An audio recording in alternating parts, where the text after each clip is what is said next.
Vice Ganda at Ayon Perez, ini-reveal na ang bagong blessings. Dinala ako dito ng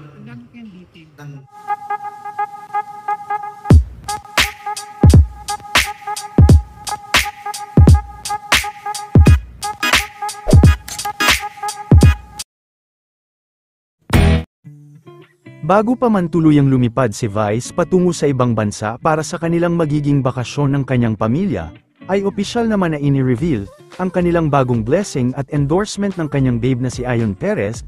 Ang nasabing endorsement ay para sa sikat na brand na Beauty Derm. Super thankful din ang dalawa sa kanilang blessing na natanggap.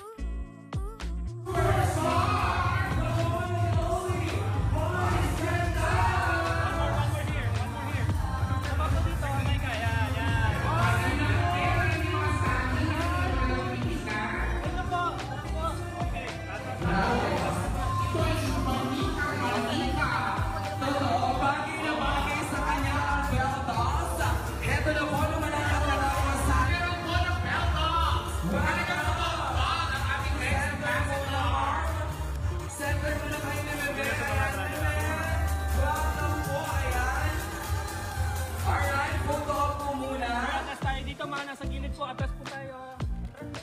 Alright, grabe din sa sit na talaga, no? Sobrang nakakatuwa because birthday month ni Miss Ray ay Here. At Here po, ready. 16th anniversary din ng Beauty Derm. Marami ang talaga namang nagkaroon ng mga haka-haka kung sino nga ba ang mga pinakabagong kasama natin mukha sa Beltals at sa Beauty Derm. At eto na Ate Darla. Tonight, very special. Una ng pumunta kanina si Mr. Ayon Perez. Ngayon naman, sabay-sabay natin mawitness ang pag-sealed ng kontrata kasama, of course, si Miss Ray Ayon Kojotan and the one and only unforgettable, phenomenal superstar, Vice Ganda! This is really happening!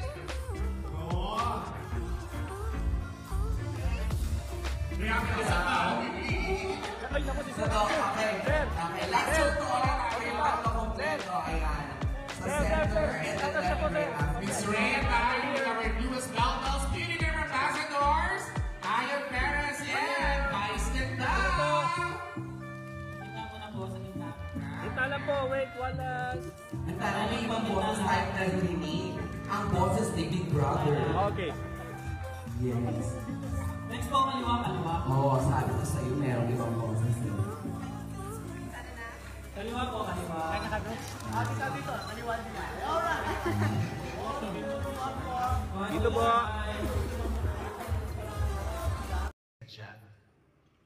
Hindi siya aksidente. Parang dinala ako dito ng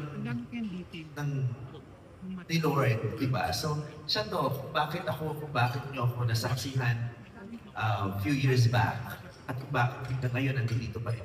It's His will, eh.